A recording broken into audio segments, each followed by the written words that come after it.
Actually, why don't you choose? Are you one or two? Oh, you too. Go ahead. It's going to alternate every time, right? Thank you.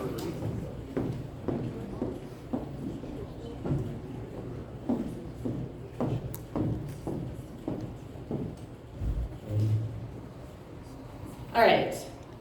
This forum will consist in two parts. The first part will be the presentation by the speakers of their opening statements and their answers to the prepared questions, which I'll describe below. The order in which the speakers are to make their presentations will be determined by lot just prior to the forum beginning. The second part of the forum will be the response of the speakers to the questions from the audience, which I'll describe after a break. There's going to be a 15-minute recess between parts 1 and 2. Part 1. Each speaker may present an opening statement of no more than 5 minutes in length. This statement will be precisely timed by our wonderful timekeeper in the front row. At the end of 5 minutes, if the speaker has not finished, she or he will be allowed to finish only the sentence already begun and then must sit down. Wow, this is tough. The timer will be seated at the front of the audience in clear view and will hold up cards showing the amount of time left. The Independence Civic Club provided 3 questions for the speakers at this forum. The incumbent and all candidates for a particular elected position will receive the same 3 questions. These questions will be taken one at a time, with each speaker giving his or her answer to the question in turn. A question may have multiple parts for clarity and definition. If this is the case for one or more of your questions, please be sure to respond to all parts of the question during the time allotted for that question. You will have 5 minutes per question in which to give your prepared answers. As with the opening statement, the 5-minute length will be precisely timed, and the speaker will not be allowed to exceed 5 minutes allocated for the answer to the question. Okay, I think we're starting with you for the opening statement after that coin flip. Thank you very much. Thanks for deferring to me. Get the second half kick off.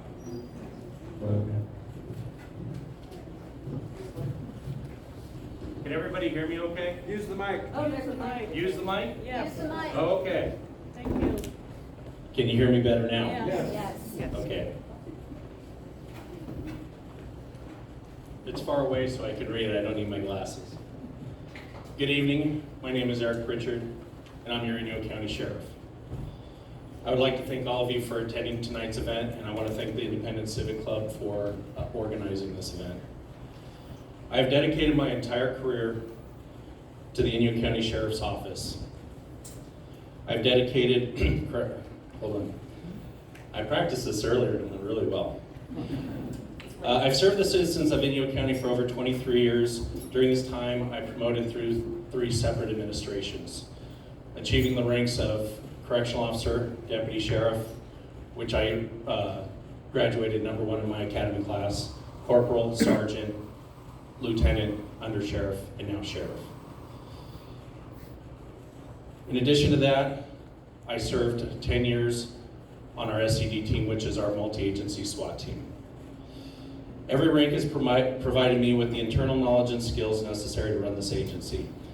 And I believe the Board of Supervisors recognized this experience when they appointed me with a unanimous 5-0 vote during the appointment process against my competitor. As an agency instructor, I have a vested interest in our department's success, and I have directly hired or had a hand in hiring most of the people whom I work with. They're like my family.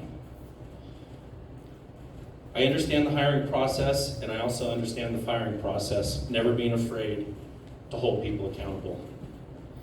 I oversee 37 sworn personnel, 20 correctional officers, animal services officers, and countless support personnel.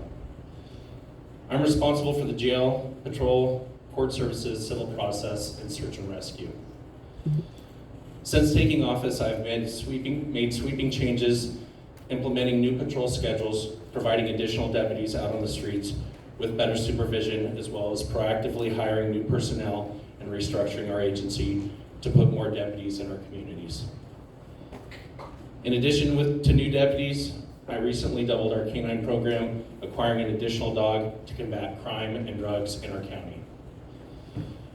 But I think what's important is to ask ourselves who's most qualified and what's motivating the candidates to run for sheriff. And I thought about this long and hard, and in talking to my wife, she said, speak from your heart. I knew in that moment why I was running for office. Because this department matters to me. Its success matters to me, and the people who work here matter to me, and the citizens of Inyo County matter to me.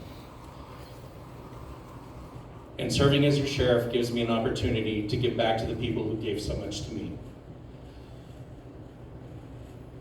When I was appointed to office, I realized that my job was no longer secure, and it would be up to the voters to decide whether or not to continue to serve for the sheriff's office and its community.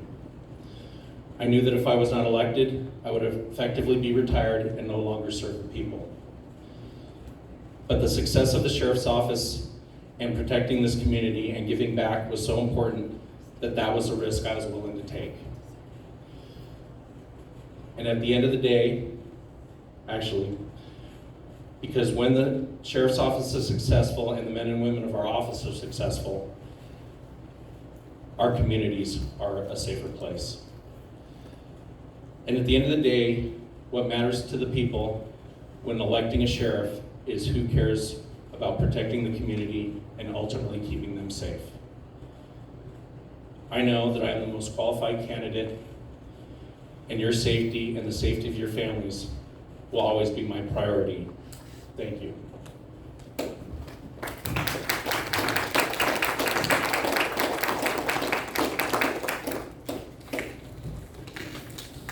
Good evening. My name is Rennie, and I'm running for Inyo County Sheriff, obviously, who's next to this guy, right? And I appreciate the Inyo County, or the Independence Civic Club, for providing this opportunity for both candidates to speak. So thank you for that. So I began my law enforcement career in 2003 as a correctional officer with the Inyo County Sheriff's Department. I spent 3 years working as a correctional officer, and at one point I transferred to the Kern County Sheriff's Department to work in corrections because I was a single mother and the only daycare I could have that was provided for me was in Kern County. I worked there for about 6 months and realized quickly that I love this community that we live in, and I wanted to come back to Inyo County. So I transferred back to the Inyo County Sheriff's Department, where I promoted to Deputy Sheriff in 2005. In 2006, I attended the Ben Clark Training Center Police Academy, and it was the largest police academy in the history of the Ben Clark Training Center. We began our academy class with 108 recruits. In week one, we were down to 88 recruits, and we eventually graduated with 68 recruits. I ranked third in that class, physically, academically, and what's important about that is, as a female, I wasn't allotted any courtesy because of my gender, so I graduated third. I returned back to Inyo County after my graduation, where I worked patrol, and during my patrol career, I was assigned to our sexual assault response team. During that, well, I've actually been doing it to this day, so my whole career. While I was assigned to the sexual assault response team, I worked in a collaborative unit with other agencies.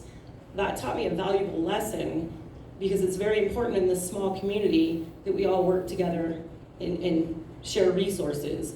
We're very small and we have limited resources. It taught me a very valuable lesson.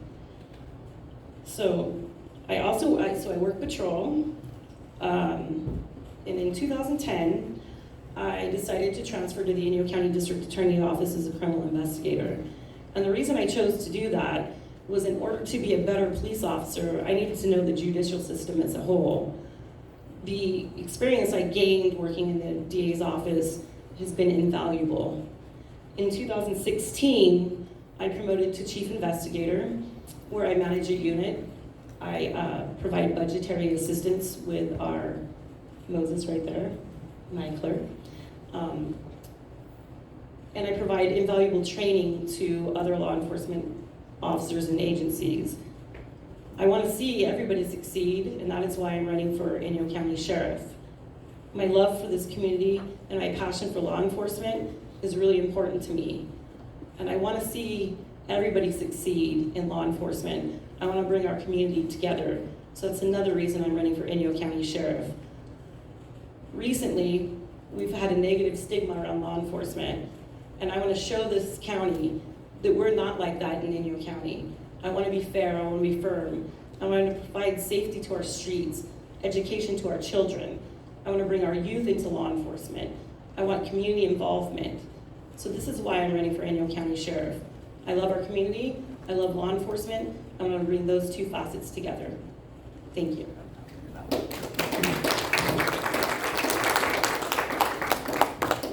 Thank you very much to both of you. Our first question tonight is as follows. What will you do as sheriff to prepare deputies to interact with the mentally ill population? I get to lead every time. I think so. Perfect. You wait, you wait. Well, this isn't really about what, sorry about that. This isn't really about what I would do as sheriff. This is what we have been doing as sheriff, or what I have been doing as sheriff.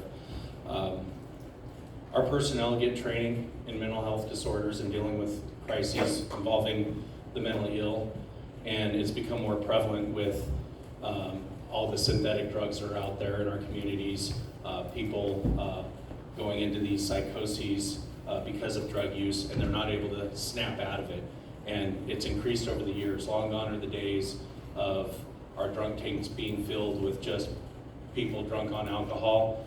Now they're in our detox cells for weeks at a time, and we're having to hold them down, and they're screaming and yelling, and we have to put them in isolation cells, and that's not treatment, and that's not acceptable. But what I will say in dealing with the mentally ill is the best tool that we have in our toolkit or on our uniform is right up here when dealing with the mentally ill. And it's your ability to communicate, and we've always taught that. The training we put on and implement in our department further teaches our personnel to be more empathetic and non-judgmental when dealing with the mentally ill. Along with being able to recognize people experiencing mental crisis. This allows us to be better equipped to potentially diffuse volatile situations safely. We talk it out first, and if we can't talk it out, then the level of action increases as the non-compliance increases. If you can't, de-escalation avoids physical confrontation and avoids exposure to injury, death, and liability, and that's not what we want. We all need to go home every night to our families, and that's our goal. We don't want the people we come into contact to get hurt. We tell them constantly, we don't want to hurt you, we don't want to harm you, and we don't want to get hurt ourselves. The important thing when you go to work every day and you put on that uniform is to make sure you come home safe to your families. And this training helps. This de-escalating training is important for us, it's important for the people we come in contact with, and it's important for the community. So all the deputies currently go through de-escalation training, and we continue to learn these skills to stay safe and better serve the people we encounter. Our deputies are also trained in recognizing outward signs and symptoms of intoxication, whether it be alcohol or substances, and this extensive training allows them to deal with what they face appropriately, and that's what's important, to recognize what we're dealing with. Mental health and substance abuse are serious problems in our society and warrant our attention and compassion. Especially with the COVID-19 pandemic, this has exacerbated these issues in our society, especially with depression and substance abuse, drugs, alcohol, and the mental health concerns. As we emerge from the mental health strain of the last 2+ years, we must confront and take these take seriously these afflictions of our society. We must continue to invest resources to better train our deputies for best practices in their contacts with the people who are experiencing mental health crises. Thank you.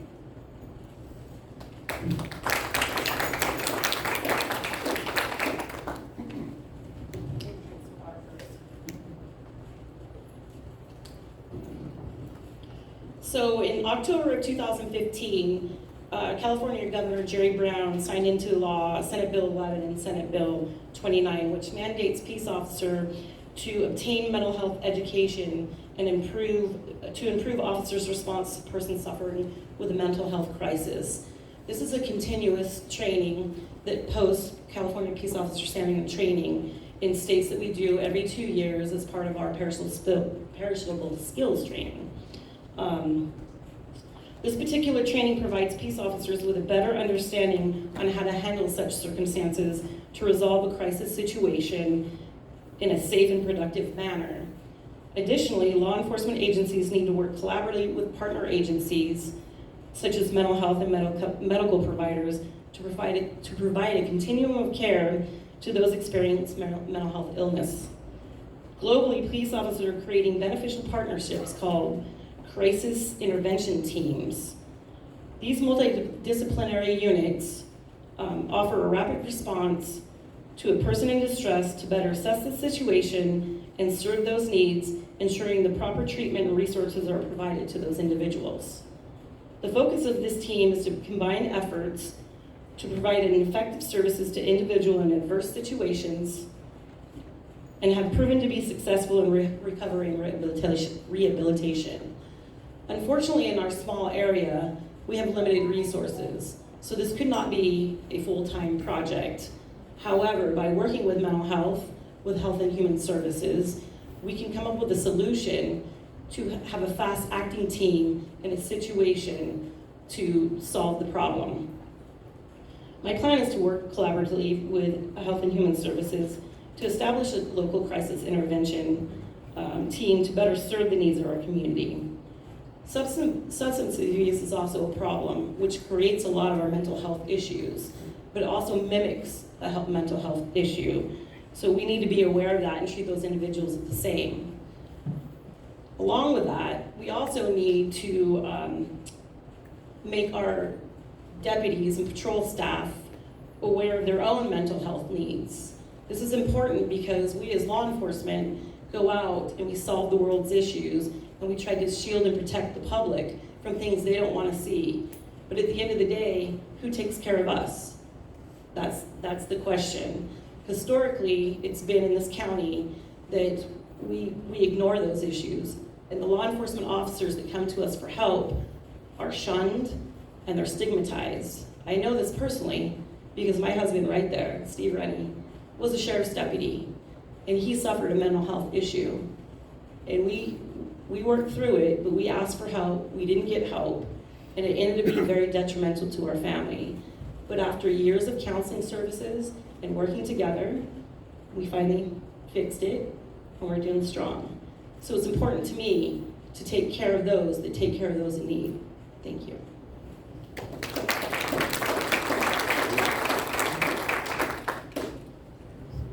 The second question. With 5 sovereign tribes in Inyo County, how will you respect sovereignty and still assist with law enforcement?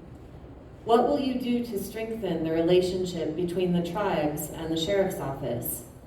What opportunities can you identify to collaborate with tribes?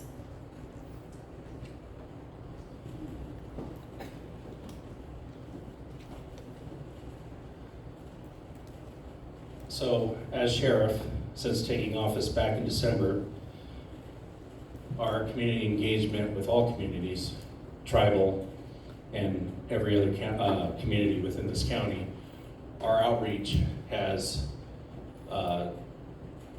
exploded, multiplied tenfold.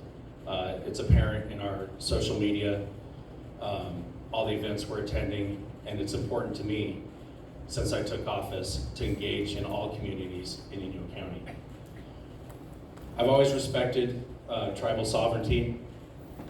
Let me put these back on, it's hard to look up and they're all blurry. These communities have their own government, laws, codes that govern their members.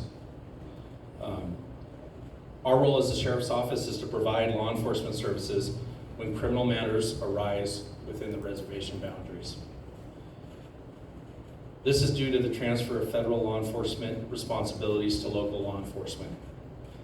by virtue of Public Law 280. Tribal governments have their own codes and court systems to adjudicate violations of tribal codes and laws.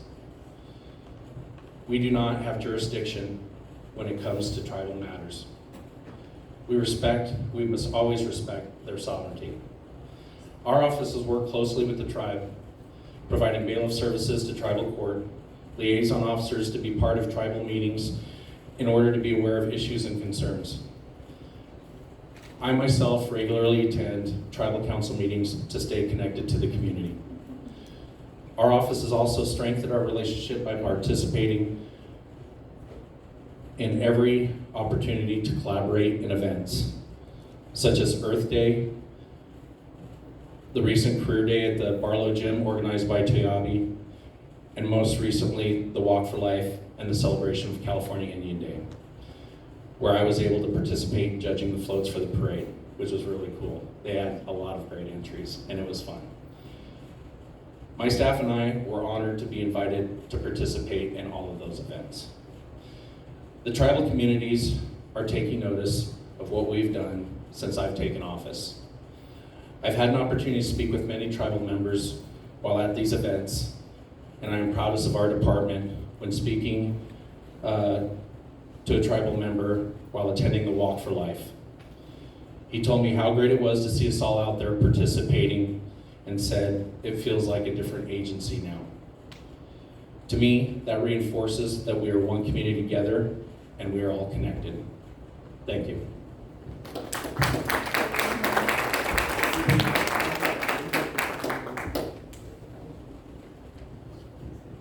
I appreciate Mr. Pritchard's reaching out to the tribes, because historically, the relationships between the Inyo County Sheriff's Department and the tribal communities have been deficit. So in order to improve tribal law and law enforcement relationships, we need to listen to the concerns of the tribal citizens and attend community meetings. Building these relationships require communication, transparency, and collaboration. This will enhance trust, inspire positive change with the relationships with the local tribes. Peace officers also need to be aware of the cultural and traditional ways of life of the Native American communities.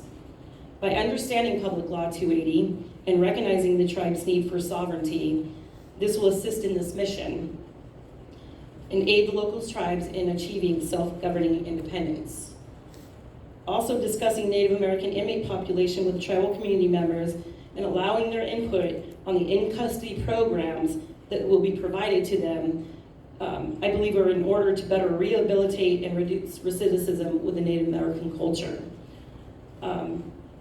I've reached out to several tribal members within the 5 tribes within the county to get their input, to see what they need. I also am aware of their needs because my daughter is a registered tribal member of the Lone Pine Paiute Shoshone tribe, and I've lived on the reservation. So I've heard their complaints, I've heard their concerns, and I've listened.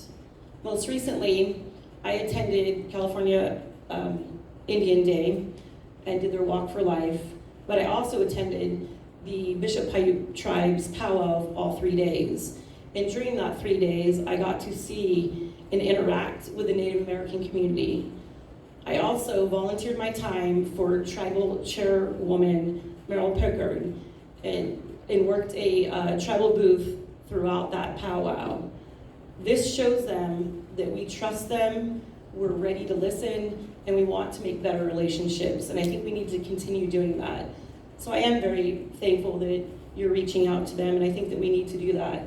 So no matter what, at the end of the day, no matter who wins this election, we need to continue that relationship with all 5 tribes and make sure that they achieve their sovereignty that they deserve and they desire. Thank you.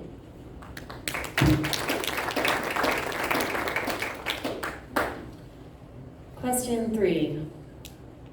AB 109 provides funding for prisoner-oriented development programs, and the Community Corrections Partnership, CCP, plan created by Inyo County provides guidelines for creating these programs.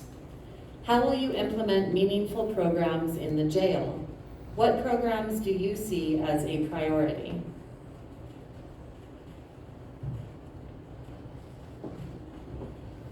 Well, fortunately for me, they're already implemented. But that doesn't mean we can't implement more programs. You know, our biggest challenge, like Ms. Rennie alluded to, is, you know, resources, people, and that's become even more scarce after the pandemic. Can't hardly give jobs away or get anybody to volunteer for anything. So that's been a challenge, but that hasn't deterred us. Since COVID, over the last 2 years, we've increased our programs by nearly 50%. We currently have a number of robust and meaningful programs in our jail that that are provided and made available to the population. These include men and women's AA, provided by volunteers, thankfully, substance abuse programs provided through Toyabe and HHS independently of one another, so they're two separate programs. Parenting classes provided by First Five and the Owens Valley Career Development Center, also independent and separate from one another. Mental health services through HHS, which is important because our jail population has become more increasingly dependent on mental health services, and that's an unfortunate thing. Religious services provided by our local churches. I just had a conversation with a local pastor, and he said, "Hey, I want to come down and volunteer," and I said, "Call up our staff. We'll make room. We'll do whatever you need. We'll provide these services if you want to come down." We also have our outdoor work crews that benefit the community, which is a great benefit, and everybody remembers. I think we were just discussing it the other day. I guess it's called Independence. But as soon as that hit, we sent our work crews out, and they went out and helped the elderly and people with access and functional needs to pick up debris that they couldn't lift themselves. So, you know, those types of things give these guys motivation, something to look forward to, help them feel productive, and help out the community. We also, Wild Iris also provides programs such as battery intervention, and I guess they've also started an art program, which is great. I missed the days of, I forget who it was, but we had an artist that actually painted the badge in our booking area. I think it was Rennie Gutierrez, yeah. And miss those days, but maybe we'll get someone like that again through this program.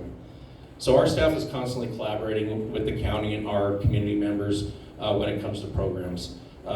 We make it a priority to create additional space. We cleared out one of our, actually it was an office for our supervisors in the jail with computers and workstations and everything out. But when these programs started exploding, we cleared that whole space out, emptied it out, put in desks, put in tables, chairs, and put in a workstation to provide extra space in our jail for more programs. So with that, what's important is to create programs that are relevant and benefit the people participating. One of the things I see is probably the most important program right now, just because it's such a crisis, is more mental health services. You know, telemedicine, mental health counseling. We do have people that come in, but if you look at the website on HHS, it's tough to get professional services for these people, and it's sad. So with the programs, I think ultimately the goal is to reduce this, recidivism and hopefully play a role in rehabilitating and helping the people who return to the community. Thank you.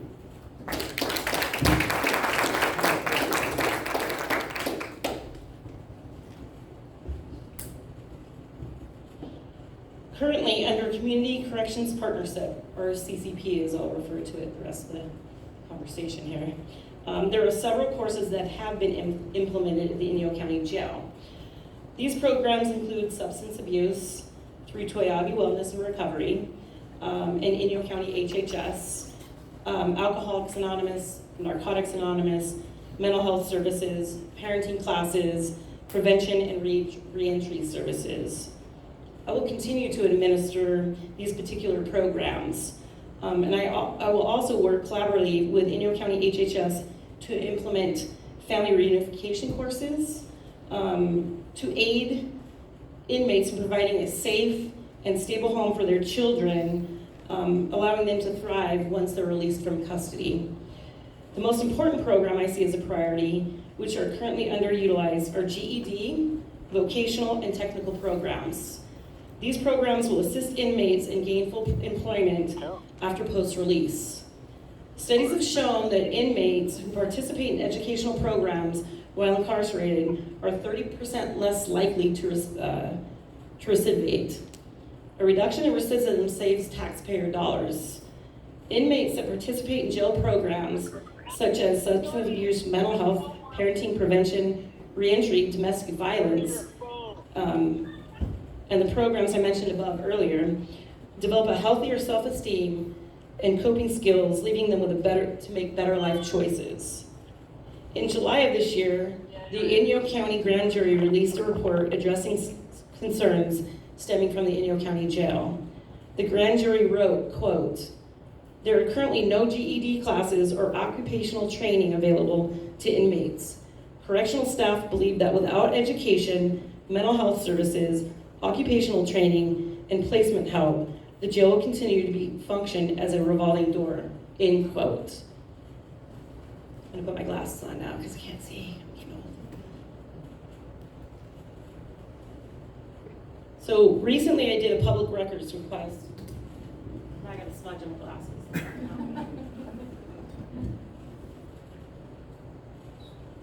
A public records request to ascertain information on the amounts funded or allocated to the Sheriff's Department through AB 109 funds. In the 21-22 fiscal year, there was an amount of $598,838 allocated to the Inyo County Sheriff's Department for programs for inmates. Of that money, $30,000 was allotted to house 3056, those are parole holds. $30,000 was allocated for personal costs for outside inmate work crews. $5,000 was allocated for equipment costs for outside inmate work crews. $166,000 was allocated for 2 full-time CO positions to facilitate training programs for the Inyo County inmates. $500 was allocated for transportation and personnel for GET testing for inmates. $5,000 was allocated for internet access for online inmate programs. $5,000 was allocated for class materials for inmates. $1,000 was allocated for online tuition fees for inmate programs.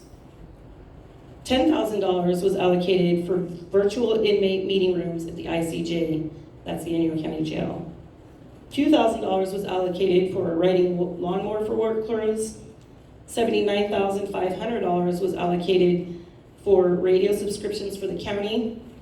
And $264,838 was allocated for the radio upgrade for the Inyo County Sheriff's Department. Of that money, for the personnel costs for outside inmate work crews, out of the $30,000, only $2,562 was used. The equipment, out of $1,332. The 2 full-time positions in CO, none of that money was used. For the money allocated for GE testing, $500, none of that money was used. The $5,000 for online inmate programs, none of that money was used. $5,000 for class materials for inmates, none of that money was used. The $1,000 for online tuition for inmate programs, none of that money was used. For the virtual inmate meeting room, $10,000, none of that money was used. For the lawnmower, none of that money was used. For the radio subscription of the $79,000, $26,000 was used. And the radio upgrade out of $264,000, $148,000 was used. That leaves a balance of $208,976 for the 21-22 budget year. Thank you.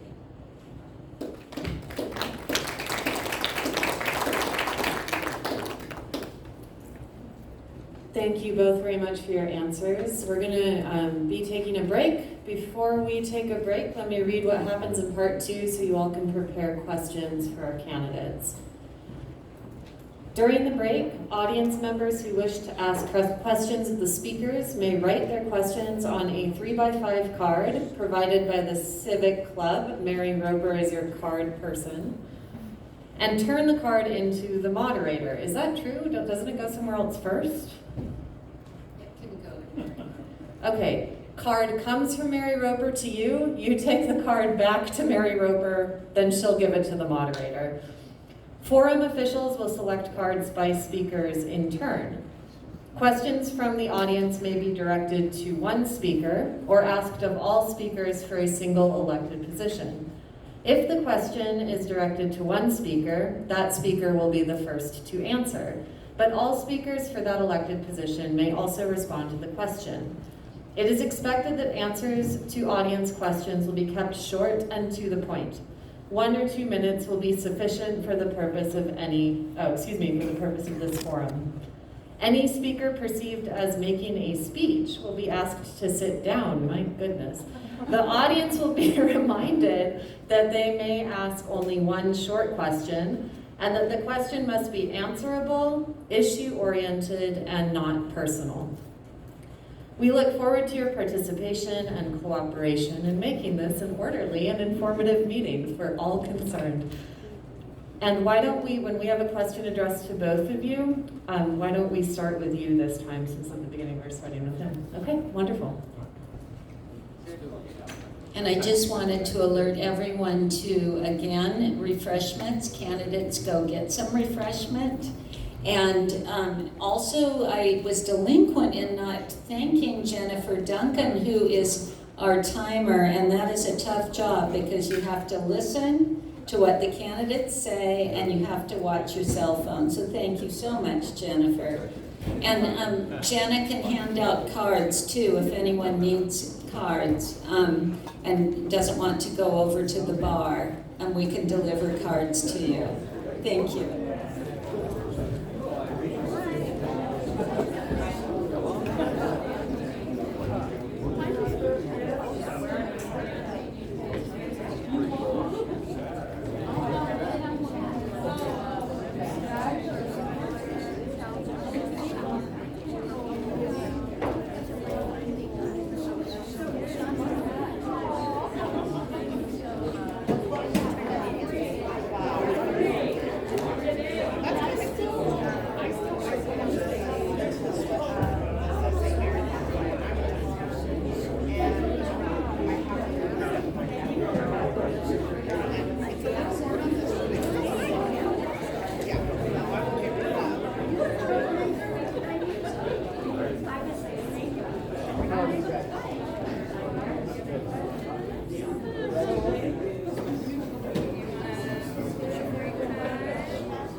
First-hand knowledge is always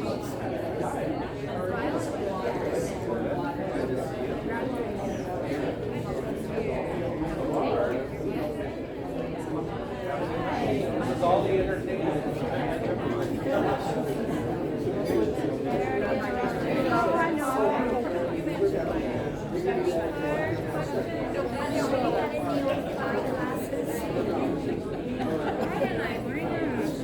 Maybe I have time to go get them.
Okay, if you're holding on to a question you just haven't asked yet, now is your opportunity. Stick it on a 3x5 card and turn it in.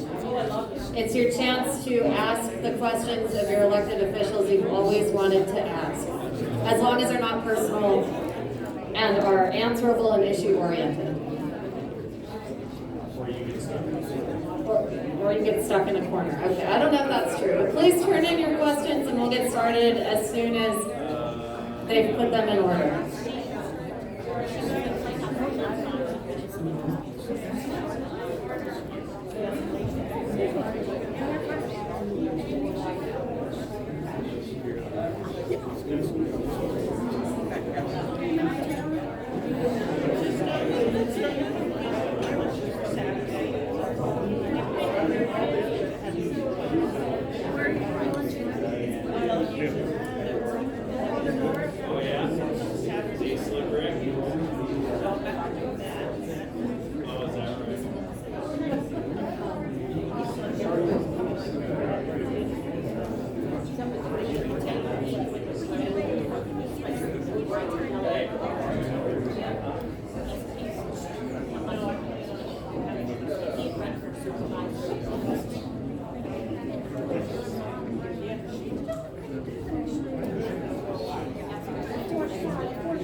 Nothing good on Netflix, so I had to come down here.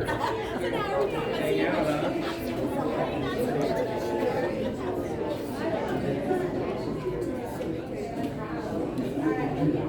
Oh, good. Oh, perfect. Good. That's good to hear. Yeah, he does a good job. He runs a tight ship. He loves to get those numbers out.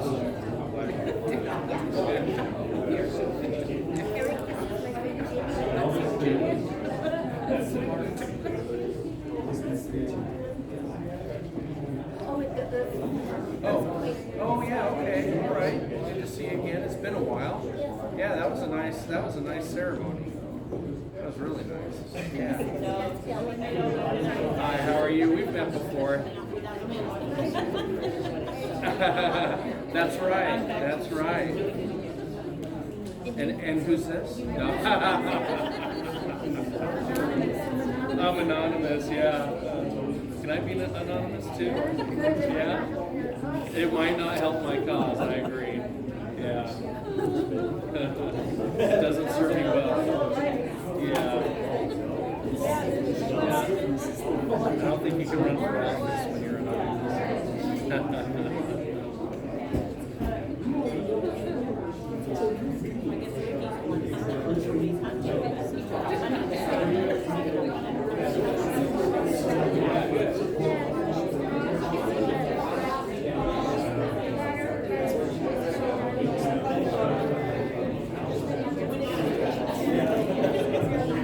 Last call for questions. Going once, going twice.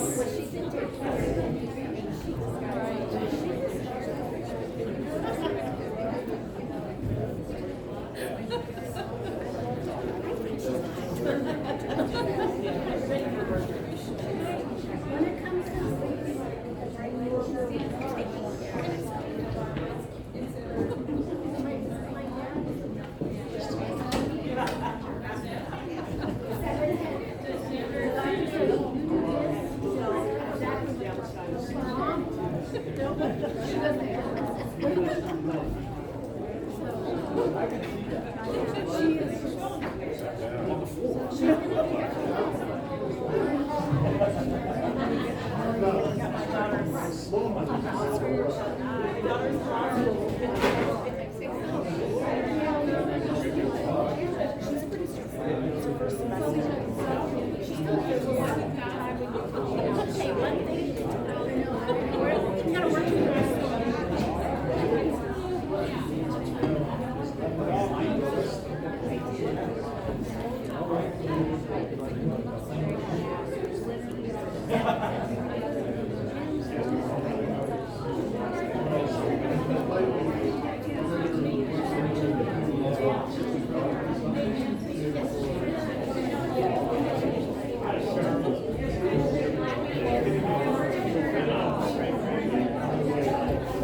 want somebody to take care of me. I don't need anybody to take care of me.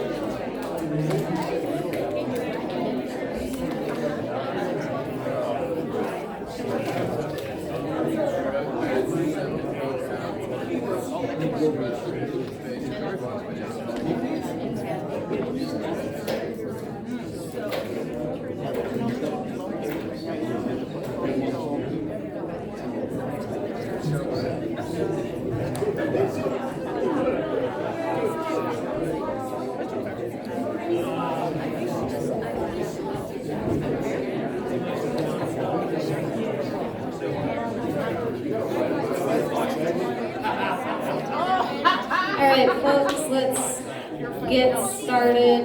If everyone can come back to their seats, including our candidates.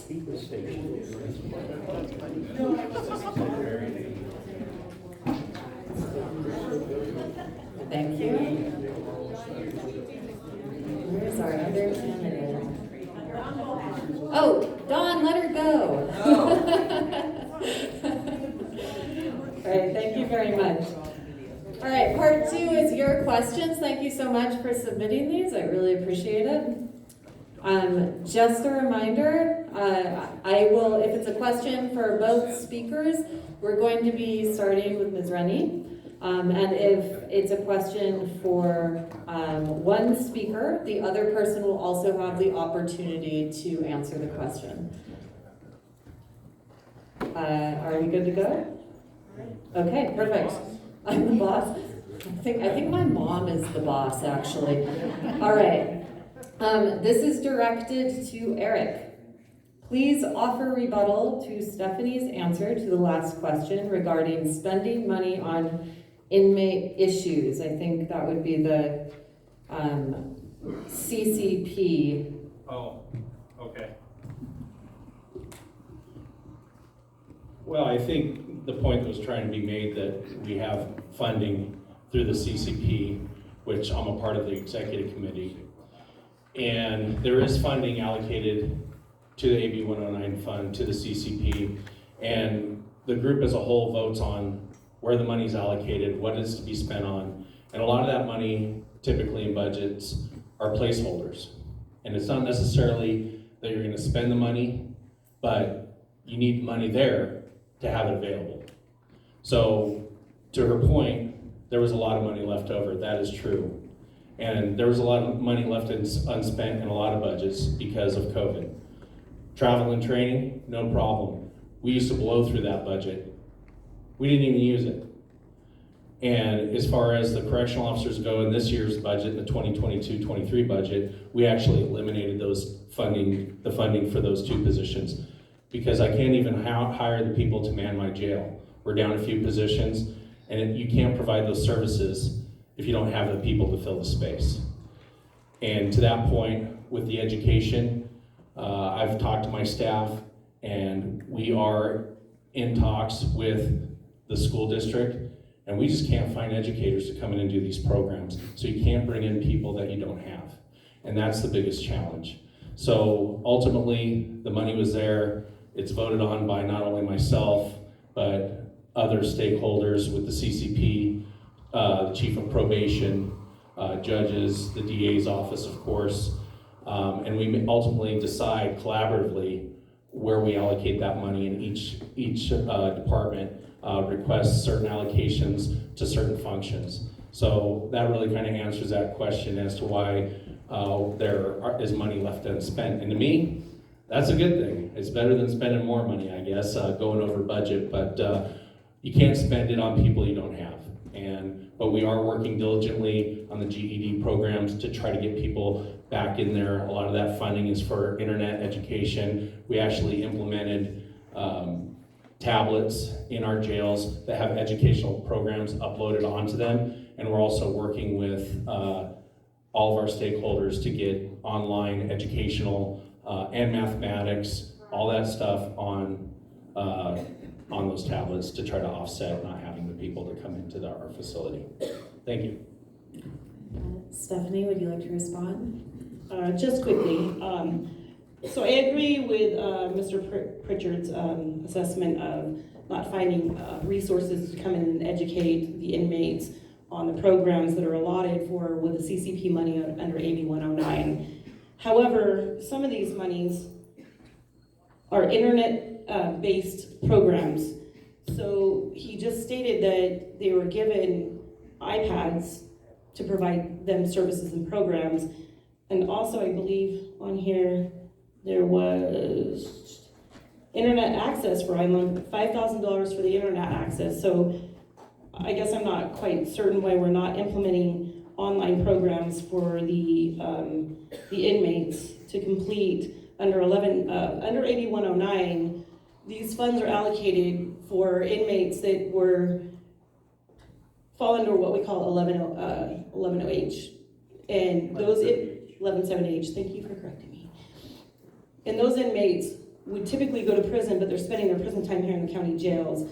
So these were the same funds that they would get in prison, and under AB 109, that money is allotted to provide the same services to the inmates in the county jail as they would be provided in the state prison system. Thanks. Thank you both. The next question is for both of you. What career experience can you draw from to give advice and direction to the Sheriff's Administration under Sheriff and Lieutenants when dealing with a natural disaster or a critical incident?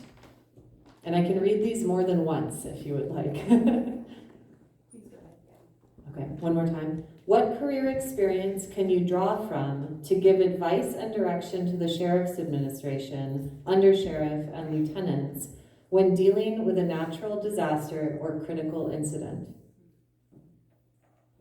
Yes. Well, during my career, I've never had to deal with a natural disaster other than the flooding and fires back in, I think it was 2005 and 2006. But I guess my advice would be to work collaboratively, to work diligently, and to respect each other. During a natural disaster, our goal is to safety of the citizens first, and to maintain clear and concise directions, and to work collaboratively with OES, Cal OES, right, and disaster services, and to all work together. So I don't have any experience working in a natural disaster, but one day that will happen. We've all been trained through Cal OES. We've all been given specific jobs in our training. Mine was to toe tag people. So other than that, I think that we just have to work with HHS, Cal OES, and the other administrators within the department or the county. for both of us, correct? Well, I think, so the direction or the career experience or the insight is really, through my long career with the sheriff's office. I can give advice to our lieutenant's direction, to our undersheriff, because as of last December, I was the undersheriff. I did it for 3 years. I was a lieutenant for 4. And when responding to these natural disasters, actually quite recently, we had the flooding down here in the south end of the county, real recently, out in Darwin. These natural disasters have been, throughout my career, and right when I took office as sheriff, we had the airport fire. So I guess you could say it was trial by fire.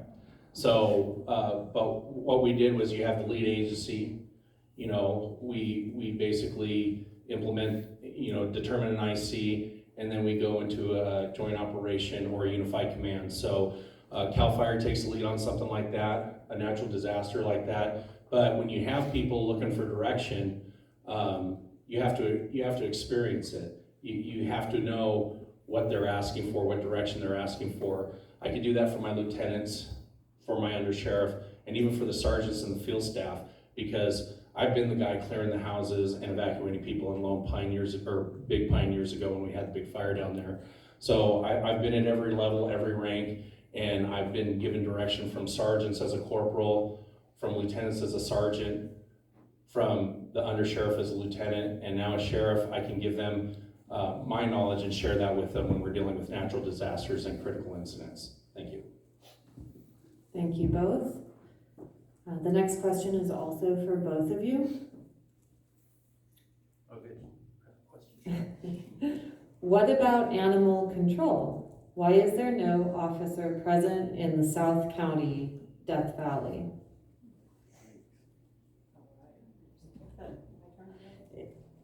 I think it is your turn. I'm wondering if this is fair or if we should switch off. It's fair. Okay. I'm good with it. Well, that is a really good. Last half? Okay. Thank you very much for going first. I appreciate it. I'll go first. That's a really good question. So right now there's 3 animal control officers that I guess patrol the county, and they're all pretty much stationed in the north. However, they do work in the south.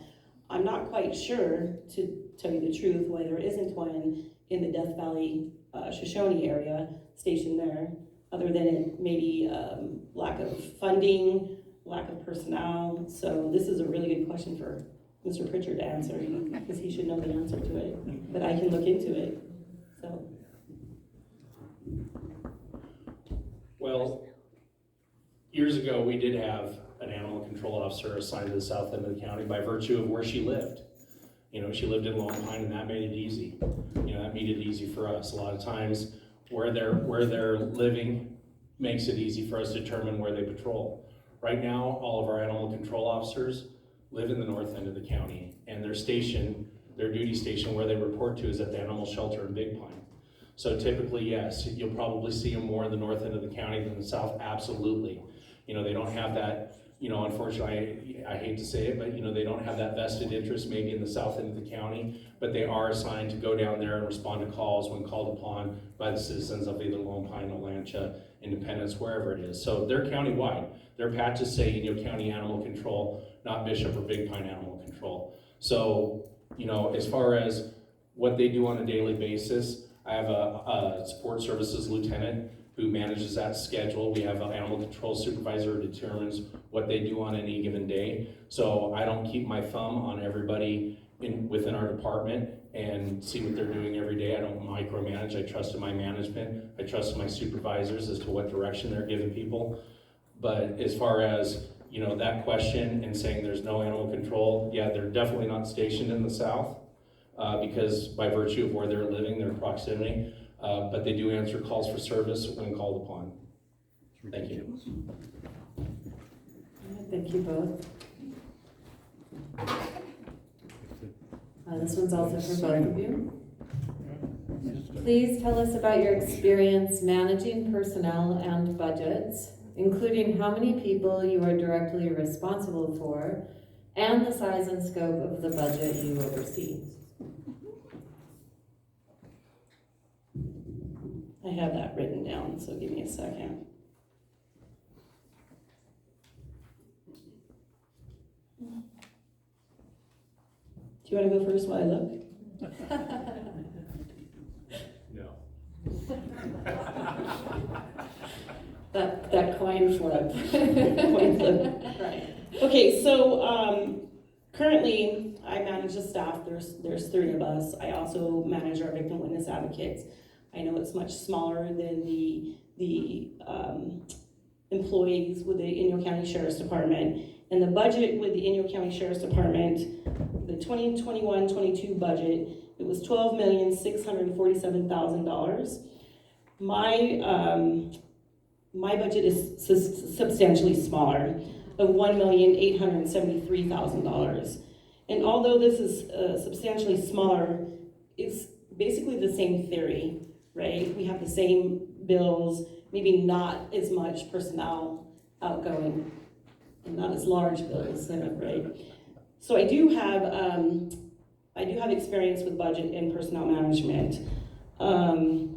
I've prepared I've written grants. I prepared grants and I've used that grant. I'm familiar with our grants under COPS. It's the Community Operations and Police Services, our RAN grant, our Victim Witness Underserved grant. And so, although the Sheriff's Department is the second largest budget in the Inyo County, the principles are still the same when you're managing budgets. So mine is substantially smaller, but I know how to work it. I know how to use our funds. I'm always under budget.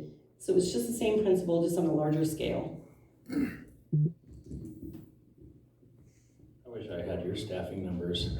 Probably be less headaches. Well, you might one day. I might be retired. I'm too young for that. So, like Stephanie said, our budget is over $12 million. We also have roughly $3 million in revenues. So that actually inflates that up to closer to $16 million.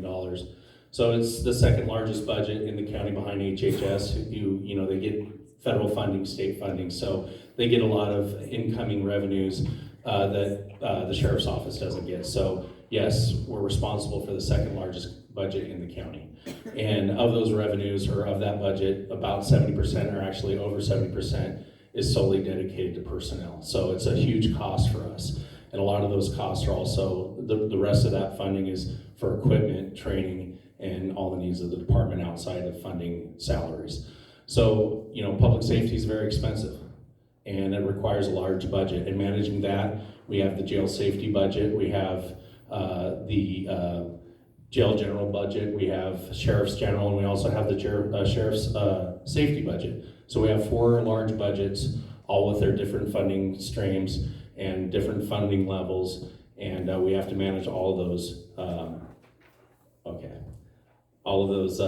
All of those budgets all together as the sheriff. So as far as staffing, I oversee 37 sworn personnel up to myself. When we're fully staffed, it's 37 sworn personnel, including 4 administrators, 5 supervisors, 5 sergeants, 7 corporals, and 18 deputy sheriffs.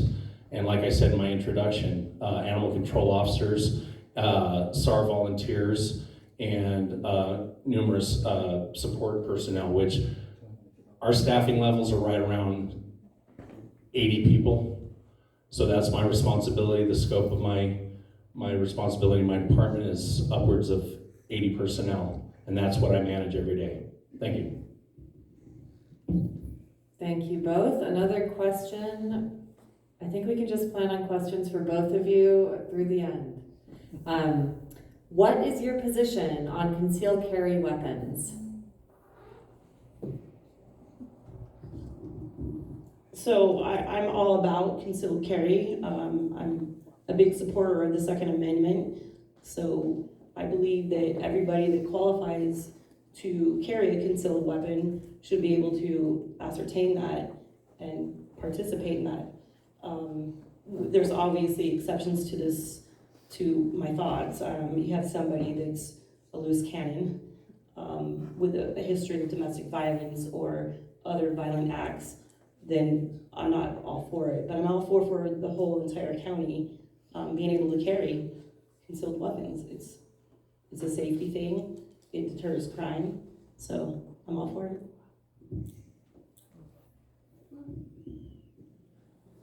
I think our answers will be somewhat similar. You know, I'm a gun owner, I'm an outdoorsman, I'm a hunter, I'm in law enforcement.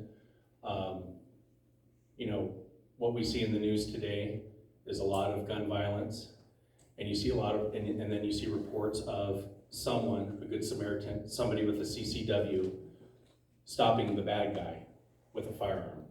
And what stops a bad guy with a firearm? A good guy with a firearm. So I fully support the Second Amendment.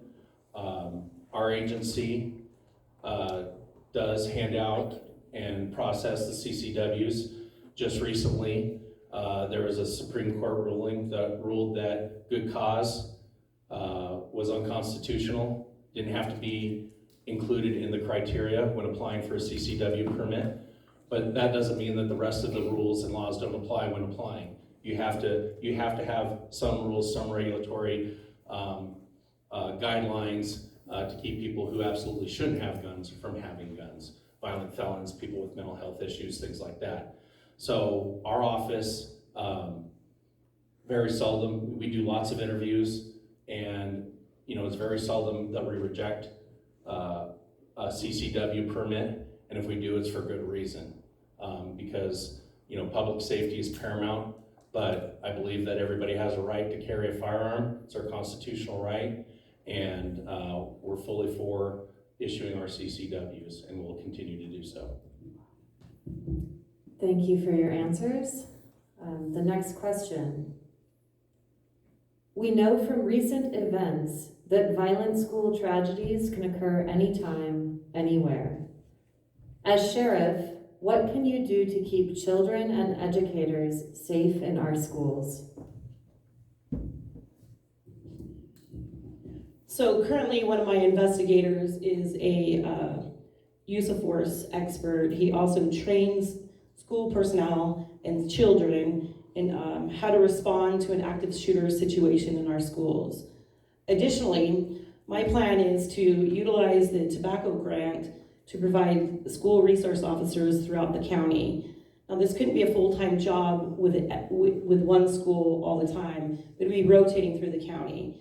That way, the school resource officer, if there's a threat, could be there immediately on scene, teach the children what to do in a situation like that, and provide better services and better response in an active shooter situation. We've all seen it on the news, right? These kids, there's an active shooter in the school, there is no law enforcement around, it takes 15 minutes, and these kids are dying at a rapid rate. So I firmly believe in continuing training the school, the staff, and the children what to do in an active shooter situation, but also providing that extra layer of protection by putting in a school resource officer within the school districts within Inyo County.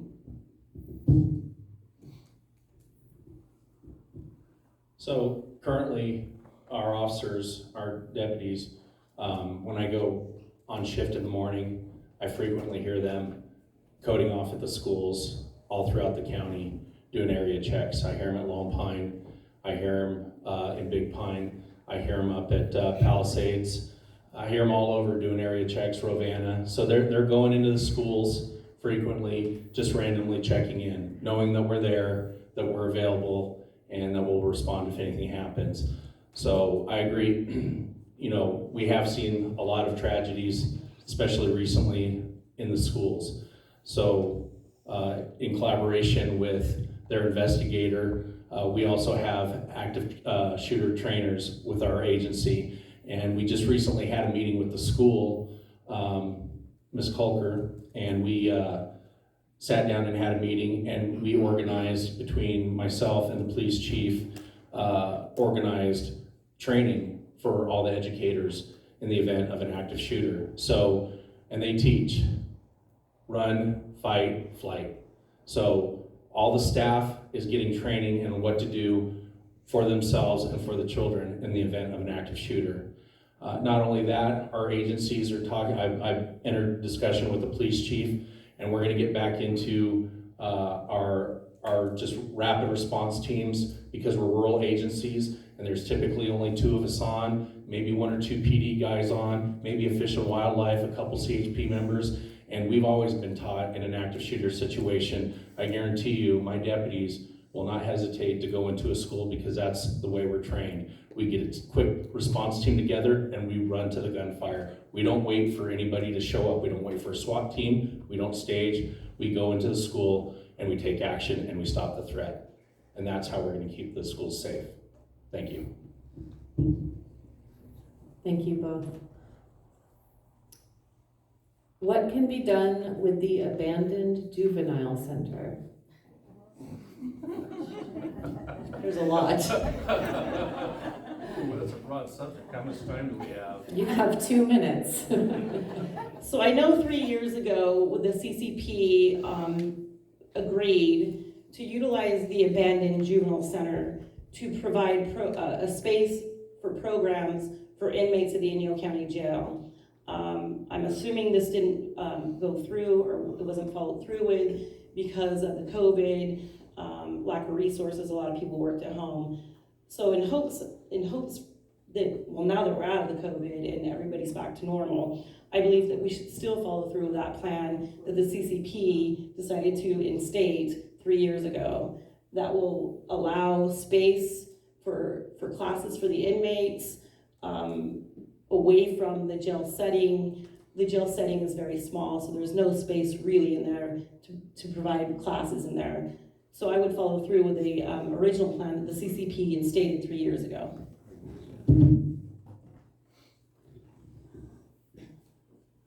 Yeah, with COVID, the original plan when we put those 2 CO positions in the budget was to have inmate services over at the juvenile center, because it was not being utilized. Very rarely do they house a juvenile over there, maybe over the weekend. So really it's kind of falling apart, and they're really not maintaining that building at all. It really is a shame, because space is precious and we have very little of it over at the jail. But with that, I won't be the sole decision maker on what happens to that building, because initially it fell under county probation and Jeff Thompson. So I'm sure he's going to have a say in what happens to that building as well. But with that being said, I've always thought, and this is just kind of one of those pipe dreams, where we can have a place for people who are either detoxing or going through mental health crises, or even a medical ward, because we don't have the space. We don't have a medical ward in our jail. So when somebody can't be in the back with general population, we have to house them up front. And so, like I said, space is precious. I'm sure those discussions are going to continue about what to do with that building based on the needs of the community, the needs of the county, and that could be for juveniles again. Maybe they'll fire back up and start housing juveniles there again. Maybe we'll get funding. Maybe we'll get educators, programmers, counselors, and our staff to get over there and start using it for that function. But like I said, that won't be solely up to me. Thank you. We only have one more question, and I have a clarifier for the person in charge. Are there closing statements, or is this the end? We did not ask them to prepare closing statements. If you wish to make one, I think the audience would appreciate that, but it's entirely up to the candidates. I'll let you think about it as you're answering this question if you'd like to make a closing statement. Inmates are released at Independence without any way to get back to Bishop or other communities. What about providing a bus pass to inmates?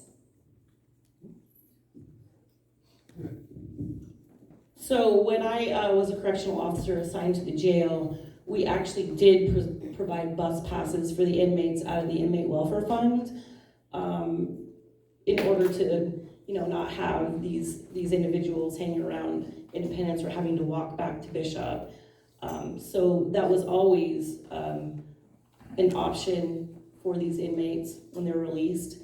So I'm not sure if they do that now still. So it is being done, so yeah. Yeah, we still provide those passes for people who are, either injured, indigent, or don't have transportation or can't.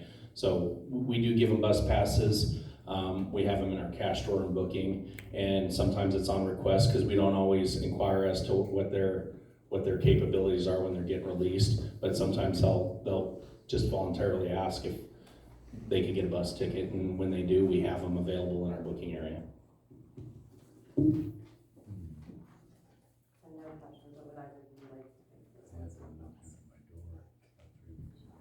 I didn't hear you. Would either of you like to make a person? Real short. A long day. Why don't we do it 2 minutes? Yeah, that's fine. So as I stated earlier, the reason I'm running for Inyo County Sheriff is because of my love for the community and my devotion to law enforcement. I have nearly 20 years experience, and it ranges from correctional staff to patrol deputy, working in multidisciplinary teams, working on the sex side, I didn't work on the sex side, the sexual assault team. I promise. It's been a really long day for all of us. I worked in collaborative units, child abuse team, domestic violence team. I've worked in every facet of law enforcement. My heart is in the right place. I want to provide better services to our county, to the citizens. I also, court, yes, it's been a long day. The court system has provided me a plethora of knowledge on how to successfully prosecute cases and to actually adjudicate cases of the, again, long day, the wrongfully accused. So my training experience, again, I have a resume in the back, you can check it out. And if Mr. Pritchard didn't bring any, January 19th, I believe is the date. You can go on the county website, the Board of Supervisors page, and look at the special meeting. There's attachments and documents to it, and Mr. Pritchard's resume is there also. So I'm here to do it, and I want to do it with you guys. Let's do it together in your county. Thank you very much.